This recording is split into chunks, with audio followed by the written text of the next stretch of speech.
입니다. 고린도전서 15장 20절로 22절까지 말씀입니다. 신약성경 283페이지입니다.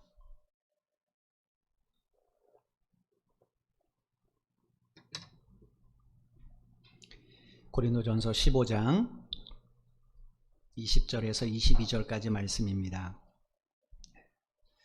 찾으신 줄 알고 제가 봉독해 드리겠습니다. 20절입니다. 그러나 이제 그리스도께서 죽은 자 가운데서 다시 살아나사 잠자는 자들의 첫 열매가 되셨도다. 사망이 한 사람으로 말미암으니 죽은 자의 부활도 한 사람으로 말미암는도다. 아담 안에서 모든 사람이 죽은 것 같이 그리스도 안에서 모든 사람이 삶을 얻으리라. 아멘. 사람들에게 있어서 죽음이라는 주제는 결코 편안한 주제는 아니죠. 오히려 금기시 되는 경우도 많고 의식적이든 무의식적이든 기피하고 거부하고 싶은 주제가 바로 죽음일 겁니다. 그런데 이 죽음이라는 주제는 우리가 기피한다고 해서 또 거부한다고 해서 결코 피할 수 있는 주제는 결코 아니죠. 왜냐하면 모든 사람들이 공통적으로 마주해야 되는 잠시 후의 이야기가 바로 죽음이기 때문에 그렇습니다. 누가복음 12장 25절에 보면 예수님께서 우리에게 다음 같은 말씀을 하셨어요. 누가복음 12장 25절 말씀입니다. 또 너희 중에 누가 염려함으로 그 키를 한 자라도 더할 수 있느냐. 그럼 여기서 우리말로 키라고 번역된 헬라어는 수명이라는 뜻입니다. 그리고 한 자라는 것은 한 시간을 뜻하는 단어예요. 그러니까 키 한 자는 우리의 생명을 위한 한 시간을 의미합니다. 내 생명을 한 시간 연장시키는 것과 같은 문제는 내가 염려한다고 해서 해결될 수 있는 문제가 결코 아니라는 거죠. 그럼 예수님이 왜 이렇게 말씀을 하셨겠습니까? 죽음이 우리에게 먼 이야기가 아님을 상기시켜주기 위해서입니다. 천하의로부는 우리의 생명을 한 시간도 연장시킬 수 없어요. 그러니까 이거는 우리와의 죽음과의 관계는 그렇게 먼 거리가 아닌 겁니다.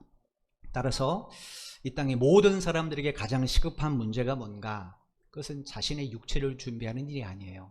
자신의 죽음을 준비하는 일입니다. 다른 말로 하면 죽음의 문제를 해결할 방법을 빨리 찾아야 된다는 거예요. 이유가 뭔가? 이 문제가 해결되어야 우리 생명을 지켜낼 수 있기 때문에 그렇죠. 그럼 어떻게 해야 우리의 죽음의 문제를 해결할 수 있는가? 여기에 대해서 예수님께서 요한복음 11장 25절에서 26절을 통해 이렇게 말씀하셨습니다. 요한복음 11장 25절로 26절입니다.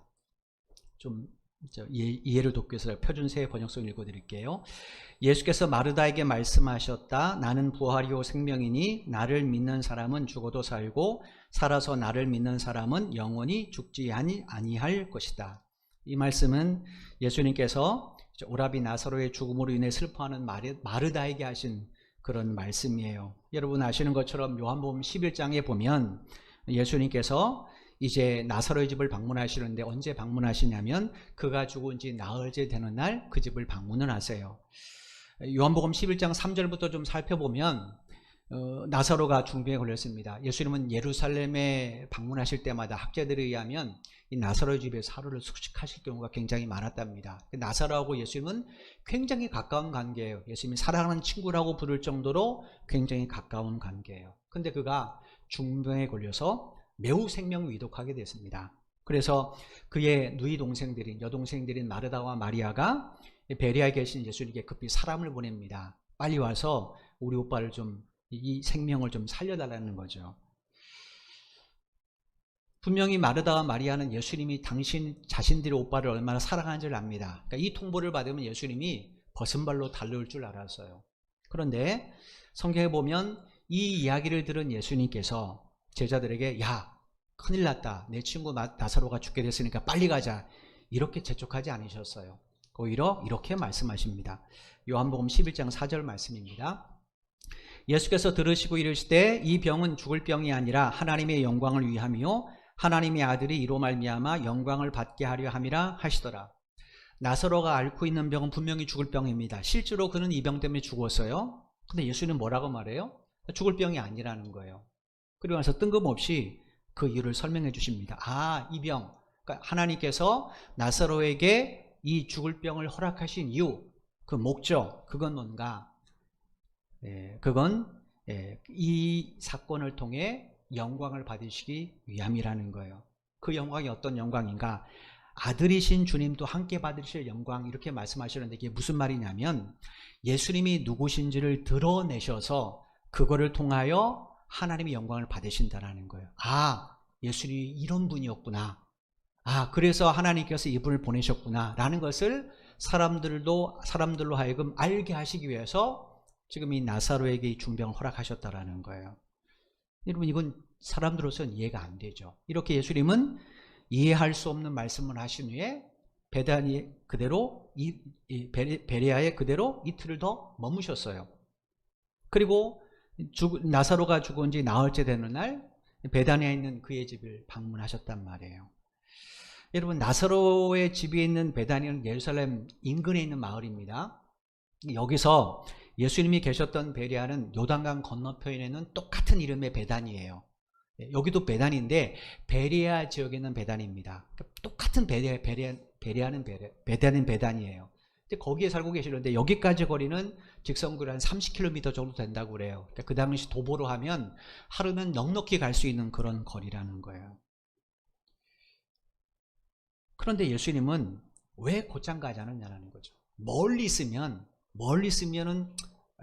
가는 도중에 죽겠지 이렇게 생각하겠지만 하루길도 안 되는 그 길인데 예수님이 왜 가지 아니하시고 그냥 베레아에 이틀 더 머무셨는가 하는 거죠. 이유는 뭐냐면 나사로가 이미 죽었기 때문에 그렇습니다. 여러분, 이 이야기를 가만히 보십시오. 제가 방금 예수님이 계셨던 베레아에서 나사로의 집에 있는 베다니까지 걸어서 며칠 걸린다고 그랬어요? 하루면 충분히 간다고 말씀드렸어요. 자, 그러면 생각해 보십시오. 지금 베다니에 있는 마르다와 마리아가 자기 오빠가 죽게 생겨서 사람을 보냈어요. 그럼 그 사람이 예수님께 도착하는데 며칠이 걸린 겁니까? 하루가 걸리는 거죠.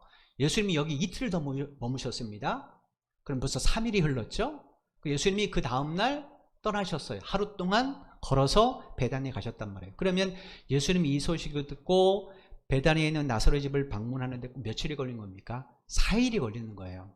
그런데 요한복음 11장 39절에 보면 예수님이 그 집을 방문하셨을 때 나사로가 죽은 지 4일째 되었다라고 기록이 되어 있어요. 이게 무슨 말입니까? 나사로의 여동생들이 예수님에게 사람을 보낼 때 그 사람이 예수님께 오는 그 시간 동안 나사로가 죽었다는 걸 말해요. 그죠? 이거를 예수님은 아시는 겁니다. 근데 생각해 보십시오. 제자들은 압니까 모릅니까? 모르죠. 예수님께 이 소식을 가지고 온 사람도 압니까 모릅니까? 모릅니다. 그들은 살아있을 때 갔으니까 전혀 몰라요. 누구만 알합니까? 예수님만 아십니다. 우리 인생에 여러 가지 일들이 발생합니다. 우리는 그 일이 왜 발생하는지 잘 모를 때가 많아요. 예수님이 나에게 왜 이렇게 어려움을 주지? 왜 나에게 이렇게 고난을 주지? 우리는 모를 때가 많습니다. 그런데 예수님은 어때요? 알고 계십니다. 이유가 뭔가? 그분은 시간과 공간을 초월해 계신 하나님의 아들이세요. 우리는 예수님이 안다는 사실을 잘 몰라요. 모르니까 우리 마음대로 사는 겁니다. 그런데 그렇지 않아요. 예수님은 다 보고 계세요. 다 알고 계세요. 도둑질하는 사람들이 도둑할 때 CCTV가 자기 지켜본다는 거 모릅니다. 근데 그 CCTV를 관련하는 사람은 어떻습니까? 다 보고 있죠. 똑같은 이야기예요. 예수님은 아세요. 그러니까 지금 가봐야 하나님의 영광에 별로 큰 도움이 안 되는 겁니다. 왜냐? 생각해 보십시오. 나사로가 죽은 지 예수님이 바로 출발했으면 그 다음날 도착하셨을 걸 말이에요. 그럼 죽은 지 하루 만에 사람이 다시 살아났다. 그럼 사람들이 이걸 가지고 하나님께 영광을 돌리겠습니까? 우연이나 행운이나 기적 정도로만 생각하죠. 이것 가지고 하나님 영광 안 돌리죠. 여러분, 우리가 사는 이 세상에서도 실제로 죽은 지 하루나 이틀 가사 상태에서 다시 깨어난 사람들은 많잖아요. 제가 아는 목사님도 실제로 돌아가셨어요. 그래서 이제 그 시신 안치실에 들어갔습니다. 그리고 이제 마지막 관에 입각하는데 깨어나셨어요. 분명히 사망 진단까지 났는데 깨어나셨어요. 이런 일들이 실제로 우리가 사는 세상에는 있습니다. 따라서 그렇게 깨어난다고 해서 사람들이 이것 갖고 하나님의 영광을 이야기는 하지 않을 거고 그런 예수님을 위대하게 보지도 않을 겁니다. 그런데 나사로는 이미 부패가 시작됐습니다. 우리 한국 사람은 사람이 죽으면 뭐 지금 화장을 하지만 옛날에 어땠습니까? 매장을 했잖아요. 매장하면 그 안에 냄새가 안 나오죠. 근데 이스라엘 사람들 있으면 동굴에다가 동굴을 파고 거기에 매장을 했단 말이에요. 그리고 그 입구를 돌로 닫았지 봉쇄하지 않았습니다. 왜냐하면 다음 가족묘기 때문에 누가 돌아가시면 그 입구 문을 열고 들어가서 먼저 했던 시신의 그 뼈는 항아리에 담아서 옆에다 놓고 그 다음에 죽은 시신을 다 거기 놓거든요. 그러니까 밀봉이 안 됐으니까 당연히 어떻습니까? 냄새가 흘러나오죠. 나사로님이 죽은 지 나흘 때 돼서 부패하는 냄새가 지금 시작이 됩니다. 사람들이 다 그 냄새를 맡고 있어요. 이런 사람이 살아나다면 둘 중에 하나입니다. 좀비든지 기적이든지. 세상에 좀비가 어디 있습니까? 영하나 있지. 그러니까 만약에 그런 상태에서 완전히 지금 시신이 부패가 되고 있는 상태에서 이 사람이 다시 살아났다. 그러면 사람들이 이걸 우연이나 행운이나 기적으로만 취급하지 않죠. 그죠? 도대체 예수가 누구인가? 여기까지 연결될 수밖에 없습니다. 그래서 예수님께서 굳이 나흘째 되는 날 이 집을 방문하셨던 거예요. 왜냐? 이 일이 하나님께 영광이 되기를 원했기 때문에. 근데 여러분, 이때 나사로가 지금 시신이 부패가 시작이 됐습니다. 자, 예수님이 말씀하실 때 나사로야 나오라 말씀하실 때 그 나왔단 말이에요. 어떤 상태로 나왔을까요? 한쪽이 부패된 상태로 나왔을까요? 그렇지 않죠. 온전히 회복됐겠죠. 그죠? 예수님이 지금 이걸 이야기하고 싶으신 거예요. 그런데 예수님이 이런 의도를 가지고 야, 너희 오라버니 다시 살 것이다 라고 말씀하셨어요. 근데 마르다는 모르죠. 모르니까 마르다는 동생으로서 하소연을 합니다. 주님이 여기에 계셨다면 우리 오라버니 죽지 않았을 텐데, 이렇게 하소연을 해요. 예수님이 빨리 오셨다면 죽지 않을 수도 있었는데, 이런 말입니다. 뭐 이건 이 오빠를 잃어버린 여동생으로서 당연한 하소연이죠. 그런 그녀에게 예수님이 이렇게 말씀하세요. 요한복음 11장 13절입니다. 예수께서 이르시되 내 오라비가 다시 살아나니라. 조금 전에 말씀드린 것처럼 그의 오빠 나사로는 이미 죽었습니다. 시신도 부패가 시작이 됐어요. 근데 예수님 뭐라고 말씀하세요? 내 오라버니가 살 거라는 거예요. 그리고 그 근거를 제시해 주십니다. 그 근거가 요한복음 11장 25절 26절이에요. 요한복음 11장 25절 26절을 읽어드리겠습니다. 나는 부활이요 생명이니 나를 믿는 사람은 죽어도 살고 살아서 나를 믿는 사람은 영원히 죽지 아니할 것이다. 여러분, 예수님께서 말씀하세요. 나를 믿는 사람은 죽어도 살고 살아서 나를 믿는 사람은 영원히 죽지 아니할 것이다. 지금 나사로는 예수님을 믿습니다. 그죠? 믿으니까 그 믿음의 교제를 했죠. 자, 믿고 그가 죽었어요. 근데 예수님이 그를 향해서 내 오라버니 살 거야 라고 말씀하셨어요. 그럼 누구 때문에 산다라는 거예요? 예수님, 당신 때문에 산다라는 거죠. 이유가 뭔가? 오늘 보면 20절에 사도 바울이 뭐라고 말했어요? 예수가 부활의 첫 열매라는 거예요. 예수님이 부활의 첫 열매시라는 거예요. 그러므로 누구든지 그 안에 있는 사람은 동일한 부활의 은혜를 힘있게 될 것입니다. 이 사건을 통해 하나님께서는 예수님이 바로 부활의 첫 열매를 보여주시는 거예요. 예수님 아직 돌아가시지 않으셨습니다. 그죠? 그 전에 왜 제자들이 예수를 버리고 도망갔습니까? 죽음으로 끝났다고 생각하니까 그래. 그게 아니라는 거예요. 예수님이 아무리 말씀하셔도 돌아가시기 무려 3번에 걸쳐서 내가 잠시 후에 십자가에 못 박혀 죽을 거고 부활할 것이라고 3번 예언하셨습니다. 아무도 안 믿어요. 이 나사로 사건은 예수님이 마지막 예루살렘 입성하기 전의 사건입니다. 안 믿으니까 예수님이 보여주시는 거예요. 하나님께서 예수님을 통해 보여주시는 거예요. 그분이 누군가? 부활의 첫 열매라는 거예요. 누구든지 그러므로 그 안에 계시면 어떻게 되는가? 그 안에 있는 사람은 어떻게 되는가?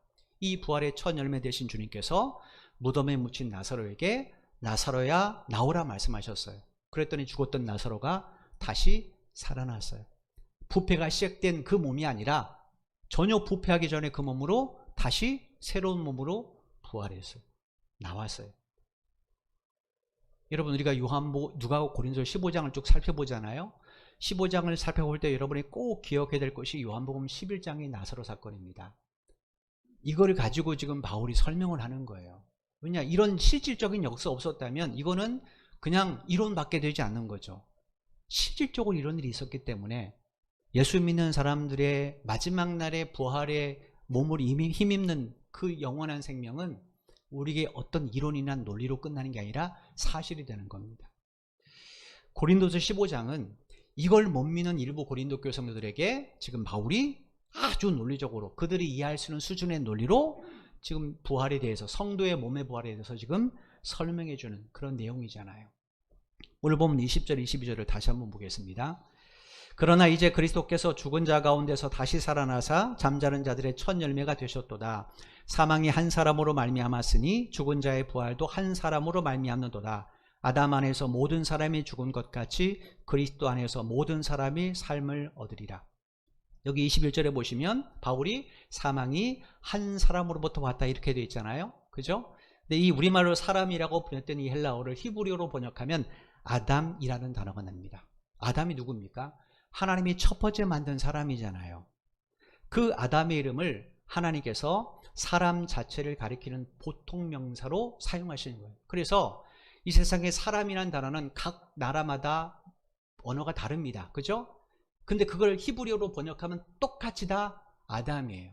우리 한국말로 사람, 인간 이걸 히브리어로 번역하면 아담이 됩니다. 휴먼이라는 영어 히브리어로 번역하면 아담이 됩니다. 아담이 모든 사람에 대한 그냥 보통 명사인 거예요. 그 첫사람 아담이 무슨 죄를 범했습니까? 하나님이 먹지 말라고 금하신 선악을 알게 하는 나무를 따먹었어요. 그 결과 그 첫사람 아담 안에 뭐가 들어오게 되었어요?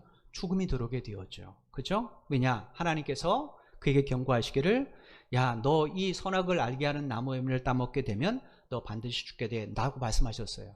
근데 그걸 따먹었으니까 그 말씀 그대로 죽음이 임한 거죠. 여러분 생각해 보십시오. 하나님께서 이 에덴 우산에는 모든 과일을 다 먹으라고 하셨어요. 그죠? 아담에게 다 관리하고 네가 먹고 마시라고 그랬어요. 선악을 알게 한 나무 열매 옆에 생명나무도 있습니다. 굳이 그거 안 먹어도 살아요.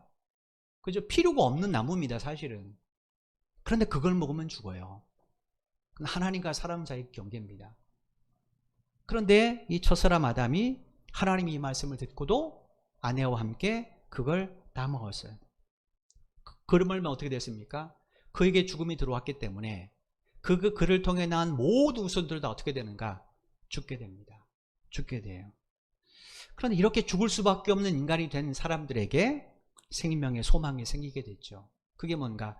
아담이 죄 때문에 죽게 됐잖아요. 그죠? 하나님이 금하신 선악을 알게 하는 나무를 따먹음으로 죄를 짓고 그 죄 때문에 죽게 되었어요. 그러면 이 죽을 수밖에 없는 사람이 다시 생명의 소망을 얻으려면 어떻게 됩니까? 죄의 문제를 해결해야 되잖아요. 예수님께서 우리의 그 죄 때문에 우리 대신 십자가에서 죽으셨다는 거예요. 그러니까 예수님 때문에 우리에게 뭐가 생긴 거예요? 생명의 소망이 생기게 된 거죠. 그 예수님은 이 땅에 인간의 몸을 입고 오셨습니다. 그러니까 사람입니다. 그죠? 사람의 몸을 입고 오셨어요. 하나님의 아들이시지만 사람의 몸을 입고 오셨어요. 그러므로 그분도 아담이에요. 근데 첫 번째 아담과는 좀 다른 아담이죠. 왜냐? 첫 번째 아담부터 우리까지는 죽을 수밖에 없는 죄인입니다. 죄를 지은 인간들이에요. 사람이에요. 근데 예수님은 어떻습니까? 죄가 전혀 없으시죠. 그래서 첫사람 아담하고 구별하기 위해서 이 사도 바울이 고린도서 15장에서는 둘째 아담이라고 표현했고 히브리서에 보면 마지막 아담이라고 말합니다. 왜 마지막에 있습니까? 예수님 다음에 셋째 넷째가 없기 때문에 그래요. 예수님은 끝입니다. 그러니까 자칭 내가 재림 예수다 하는 사람은 다 거짓말인 거예요. 왜냐? 예수님은 둘째 아담인데 그분이 마지막이에요. 우리 마지막 구세주입니다. 그래서 둘째 아담이라고 칭하기도 하고 그 다음에 그 마지막 아담이라고 칭하기도 합니다. 이 고린도서 15장에서는 둘째 아담이라고 주로 이야기를 해요. 여러분 그 예수님 때문에 우리가 다시 살게 됐어요. 어떻게 살게 됐는가?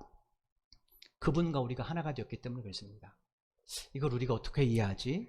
여러분 성경을 가만히 보면 참 재미있는 사실이 하나 발견이 돼요. 구약 성경 맨 첫 페이지인 창세기 1장을 쭉 읽어보면 무슨 사건이 있습니까? 하나님이 세상을 창조하신 사건이 있죠. 하나님이 세상을 창조하심으로 이 세상에 생명이 탄생되게 됩니다. 그죠? 그전에는 없었는데 하나님이 세상을 창조하심으로 생명이 탄생이 되었어요. 그러다가 뜬금없이 창세기 4장에 딱 가면 갑자기 없던 죽음이라는 나라가 처음으로 등장을 해요.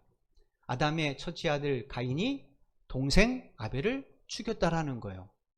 분명히 3장까지는 죽음 얘기가 없습니다. 사람이 죽었다는 얘기가 없어요. 4장에 갑자기 사람이 죽었어요. 어떻게 죽게 됐지? 하고 앞장을 딱 올라가서 창세기 3장 읽어보면 무슨 사건이 기록되어 있어요? 첫사람 아담이 선악을 알게 하는 나무를 따먹은 사건이 기록이 되어 있어요. 하나님이 야 이거 먹으면 너 죽을 거야 라고 했는데 아담이 그걸 따먹었어요. 그러니까 3장과 4장 읽으면 그래서 인간이 죽게 됐구나 이걸 알 수 있어요. 그런데 창세기 3장까지만 보면 사람은 죽지 않을 것 같아요. 왜냐? 선악을 알게 하는 나무를 아담과 하와가 따먹었는데 안 죽었어요. 즉시 죽지 않았습니다. 에덴 동산에서 쫓겨났어요. 쫓겨나고도 그들은 여전히 생명이 활동을 했어요. 자식들을 낳았단 말이에요. 열심히 일하고 먹고 삽니다.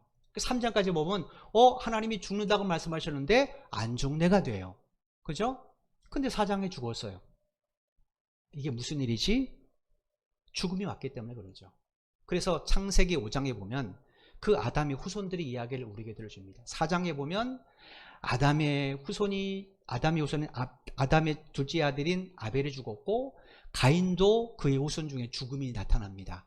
사람들이 죽기 시작을 해요. 그리고 그런 인간들의 역사를 최초로 모은 족보가 창세기 5장에 기록된 아담의 족보예요. 이 아담의 족보 보면 사람은 죽을 것 같지 않아요. 왜냐? 1000년 가까이 삽니다. 아담 930세 살았어요. 무드셀라 969세 살았습니다. 900살 넘으면서 자기는 안 죽을 줄 알았어요. 그런데 창세기 5장에 보면 그 족보에는 누가 누구를 낳고까지는 있는데 그 다음에 반복되는 단어가 있습니다. 몇 년 살다 죽었다라는 거예요. 분명히 그들은 살기 위해서 열심히 일을 합니다. 열심히 가정도 세우고 열심히 자식도 낳고 열심히 일을 합니다. 그런데 죽더라는 거예요. 뭘 이야기하는가? 인간은 죽을 수밖에 없는 존재라는 거죠. 그래서 구약은 그 아담의 후손들이 멸망한 이야기로 끝이 납니다. 그리고 이제 예수님의 출현과 함께 신약시대가 시작이 됩니다. 이제 구약이 마무리되고 신약성경을 턱 핍니다.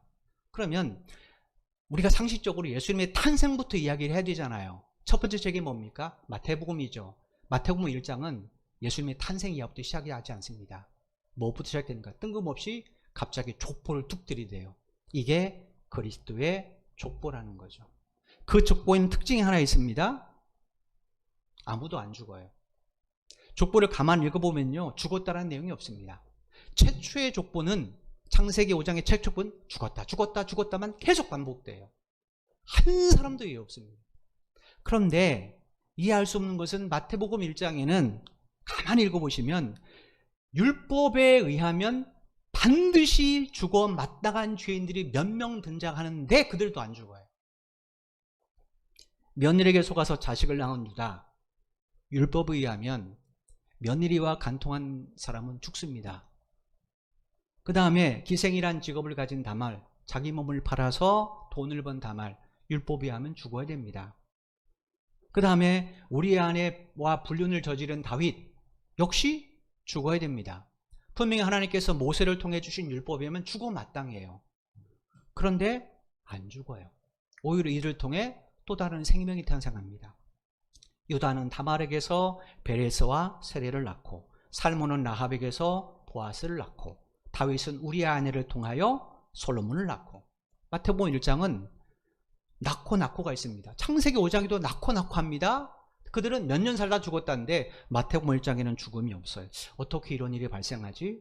더군다나 이 사람들은 반드시 죽어야 되는데. 그리고 이 족보를 쭉 끝에 올라가면 맨 마지막에 이런 내용으로 끝이 납니다. 마태복음 1장 16절 말씀입니다. 야곱은 마리아의 남편 요셉을 낳았으니 마리아에게서 그리스도라 칭하는 예수가 나시니라. 이 마태복음 1장의 족보가 누구로 끝납니까? 예수 그리스도로 끝나요. 예수님의 탄생입니다. 뭘 이야기합니까? 이 족보는 주님 안에 있는 족보라는 거예요. 그 족보 안에 있으면 형편없는 삶을 살았던 유다도, 남의 여자와 불륜을 저질렀던 다윗도, 돈을 벌기 위해서 잘못된 직업을 선택했던 라합도 다 산다라는 거예요. 오늘 본문 22절이 바로 이 이야기입니다. 그러니까 22절 말씀을 이해하려면 창세기 5장하고 마태복음 1장을 뚝 놓고 읽으시면 정확하게 22장 말씀의 내용이 돼요. 22절을 다시 한번 보겠습니다. 아담 안에서 모든 사람이 죽은 것 같이 그리스도 안에서 모든 사람이 삶을 얻으리라.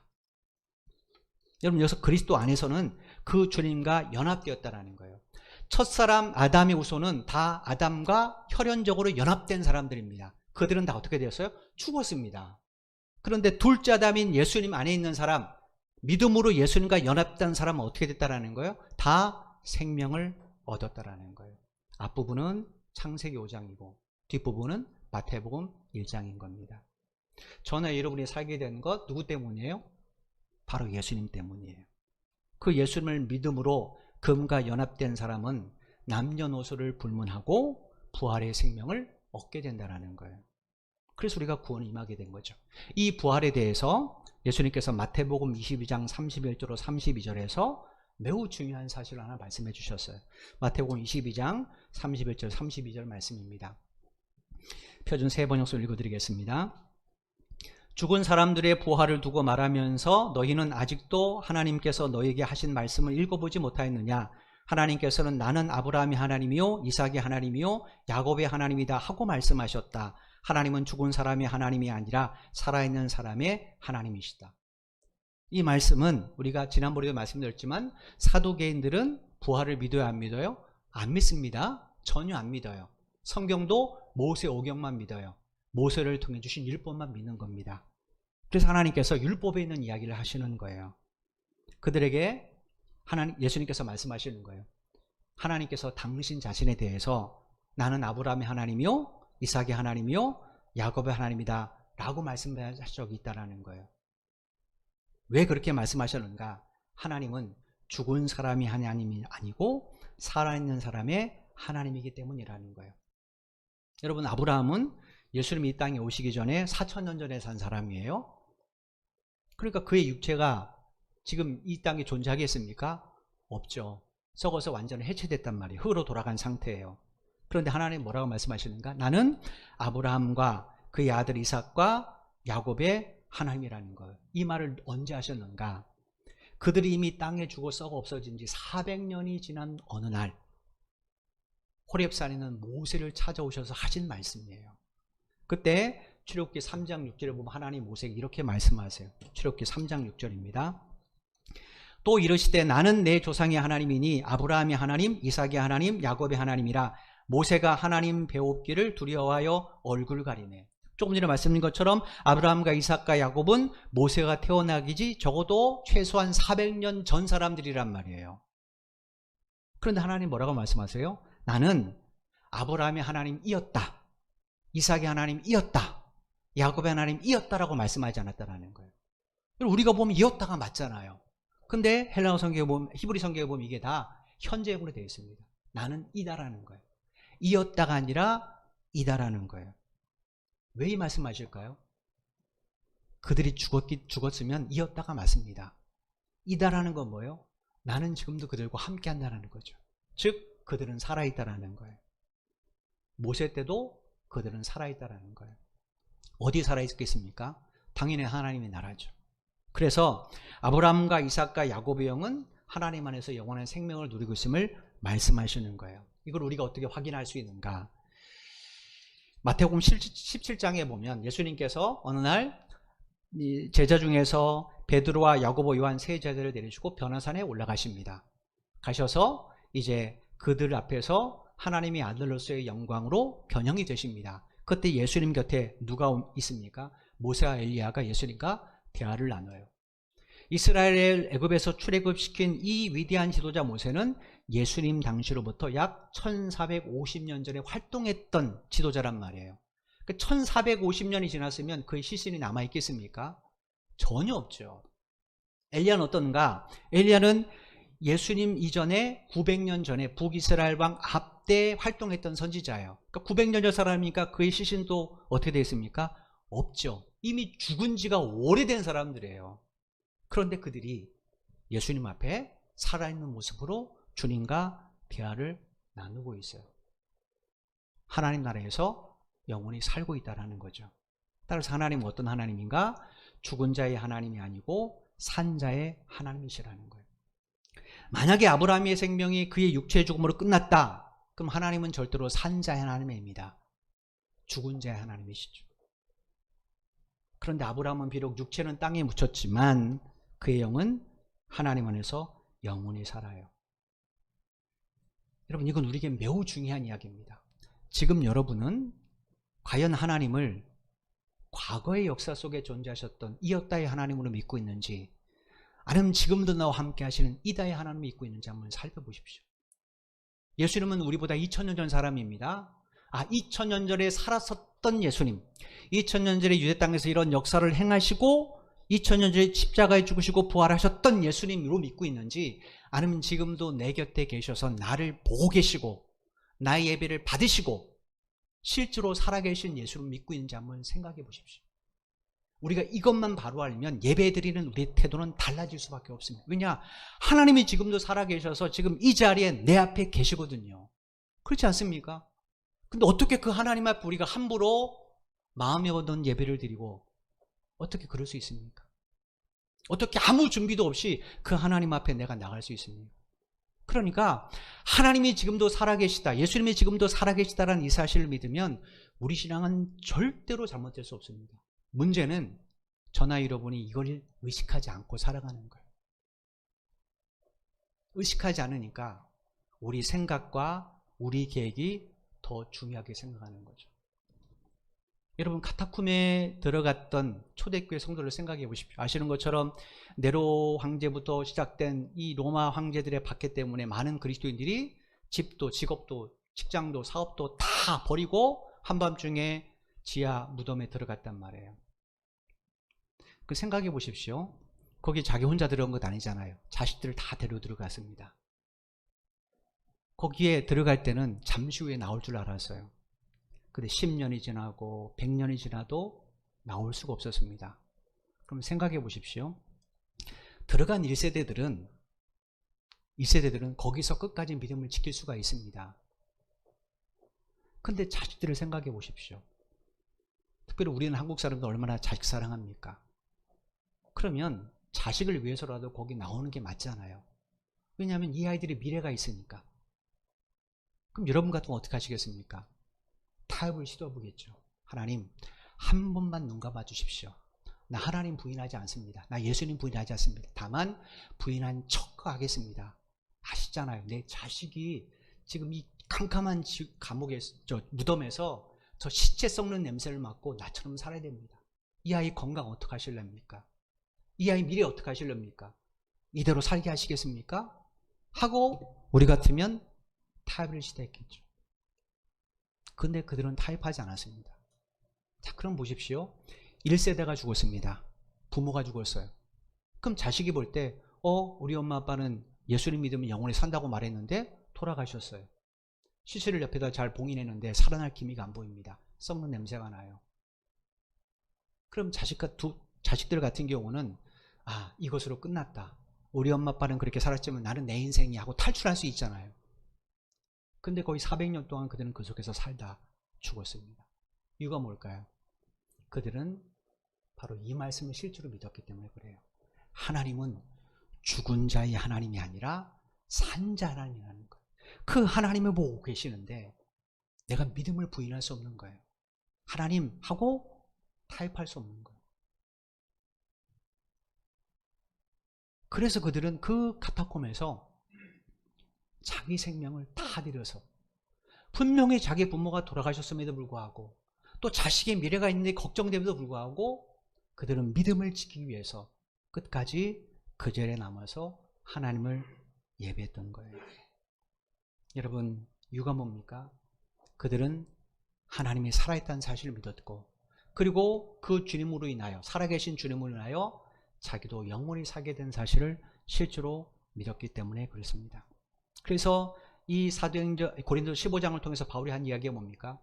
끝까지 그 주님과 믿음과 연합된 사람은 반드시 마지막 날에 그 몸도 부활하게 될 거라는 거예요. 여러분, 한번 생각해 보십시오. 우리 영혼은 분명히 아브라함과 이삭과 야곱의 이야기를 들어서 우리 영혼은 죽으면 하나님 나라에서 영원히 삽니다. 자, 이거 인정해요. 그럼 여러분, 우리 영혼이 이미 영생을 얻었다면 그때 우리의 몸의 부활이 필요합니까? 근데 필요해요. 그죠? 이유가 뭡니까? 우리가 지난번에 말씀드린 것처럼 우리 몸도 구원의 대상이기 때문에 그래요. 그럼 여기서 한 가지 질문이 생기죠. 왜 하나님은 굳이 우리 몸까지 구원하려고 하는가? 영혼만 구원하면 되지. 왜 우리의 몸도 구원의 대상으로 삼으셨는가? 여기에 대해서는 여러분이 이 고린도서 15장을 계속 읽어보시면서 이 답을 얻게 될 겁니다. 이 답을 얻어야 내가 왜 그리스도답게 살아야 되는지에 대한 분명하고 명확한 이유를 알 수 있습니다. 왜 바울이 로마서에서 나는 죽어도 주를 위하여 살아도 주를 위하여라고 말했는지, 왜 그 고백이 나의 고백이 되어야 되는지, 맡은 자의 구할 것은 충성이라고 하는데 왜 그걸 우리가 그렇게 살아야 되는지에 대한 분명한 답을 얻어요. 이 답을 얻어야 내가 신앙생활하는 올바른 목적을 알고, 그리고 어떤 상황에서도 흔들림 없이 내가 부름받은 그 교회를 통하여 하나님 앞에 영광을 돌리는 삶을 살게 되는 겁니다. 여러분, 고린도서 15장의 핵심은 여기 있습니다. 왜 하나님께서 굳이 우리 몸까지 구원의 대상으로 삼으셨는가? 이것 때문에 지금 고린도교에 문제가 생긴 거잖아요. 이거는 여러분이 꼭 15장을 통해 답을 얻게 되실 겁니다. 여러분, 중요한 것은 이렇게 산자의 하나님이신, 산자의 구세주이신 예수님께서, 부활의 첫 열매 되신 예수님께서 우리에게 이런 약속을 하셨다는 거예요. 마태복음 28장 20절 말씀입니다. 볼지어다 내가 세상 끝날까지 너희와 항상 함께 있으리라 하시니라. 예수님이 언제까지 우리와 함께 하신다고요? 세상 끝날까지. 우리가 의식하지 못할 때도 주님은 결코 우리를 떠나지 않으신다는 거예요. 우리 안에, 우리 옆에, 우리 곁에서, 우리 앞대에서 치밀하게 우리를 지켜주시고 돌봐주신다는 거. 이건 뭡니까? 우리 몸도 구원의 대상이기 때문에 그래요. 우리 영혼이만 구원의 대상이라면 굳이 주님이 우리 곁에 있을 이유가 없죠. 우리 몸도 구원의 대상이기 때문에 있습니다. 이걸 믿는 사람은 어떤 환경, 어떤 상황에도 낙심하거나 절망하기보다는 주의 뜻을 구할 겁니다. 왜냐? 거기에도 하나님의 뜻이 있기 때문에. 바라기는 여러분의 삶이 이런 삶이 되기를 바랍니다. 하나님이 살아계시다면 여러분이 힘든 모든 문제를 가지고 하나님 앞에 나와서 기도하시면 됩니다. 제가 일부 예배 또 얘기했지만 생각해 보십시오. 어떤 사람이 지금 내가 앓고 있는 문제를 반드시 해결해 줄 걸 믿어요. 아, 저 사람이면 나를 반드시 도와줄 거야. 그럼 여러분 어떻게 하시겠습니까? 가만히 앉아서 텔레파시만 쏘시겠습니까? 아, 나를 다 찾아라 이렇게 하시겠습니까? 아니죠. 거기까지 가죠. 왜냐? 그 사람이 난 도와줄 걸 믿으니까 그 사람은 찾아가는 겁니다. 하나님은 전지하시고 전능하시다고 우리 믿어요. 그죠? 아니, 우리를 위해서 당신의 아들의 생명까지 십자가에 내어주신 하나님께서 우리에게 뭘 악과하시겠냐라고 지금 로마서에서 바울도 이야기했잖아요. 그러면 하나님이 나의 기도를 들어주신다라는 걸 내가 진짜 믿는다면 내게 어떤 문제가 있어요. 그게 자식의 문제든 사업의 문제든 직장의 문제든 건강의 문제든 어떤 문제가 있어요. 그럼 뭐가 지혜로운 사람입니까? 하나님이 나를 도와주실 걸, 살아계신 하나님이 나를 도와줄 걸 실제로 내가 믿는다면 그 앞에 나가서 기도하죠. 즉 기도한 자로 나아갈 수밖에 없죠. 내가 혼자 고민하고 생각하고 계획하는 것이 아니라 그 문제를 가지고 진실하게 하나님을 찾아서 하나님 내가 못했으면 좋겠음이라고 묻겠죠. 이걸 역으로 생각해 보십시오. 내가 왜 기도하지 않는가? 하나님을 별로 신뢰하지 않기 때문이에요.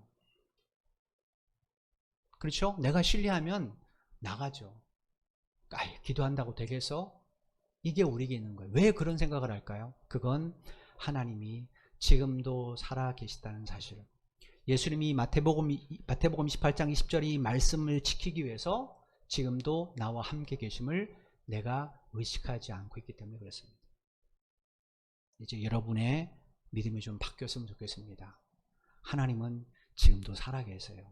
예수님은 지금도 여러분 곁에 계십니다. 그러므로 여러분의 어떤 상황에 놓이든 절망하지 마십시오. 기도하십시오. 주께서 뭐라고 말씀하셨어요? 기도 외에는 이런 유가 나갈 수 없다고 말씀하셨어요. 어려움이 있을 때 주님 앞에 나와서 기도하시고 주님이 뭘 원하신가를 찾으십시오. 그래야 올바른 선택을 하고 올바른 결정을 하게 될 겁니다.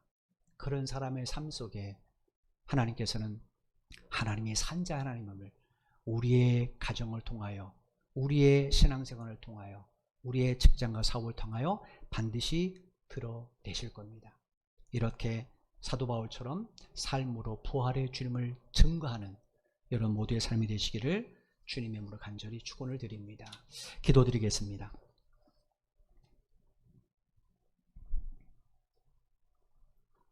하나님 감사합니다. 오늘도 귀한 말씀을 듣게 하시고 이 말씀을 통하여 다시 한번 우리의 신앙을 비춰볼 수 있도록 도와주시니 감사합니다.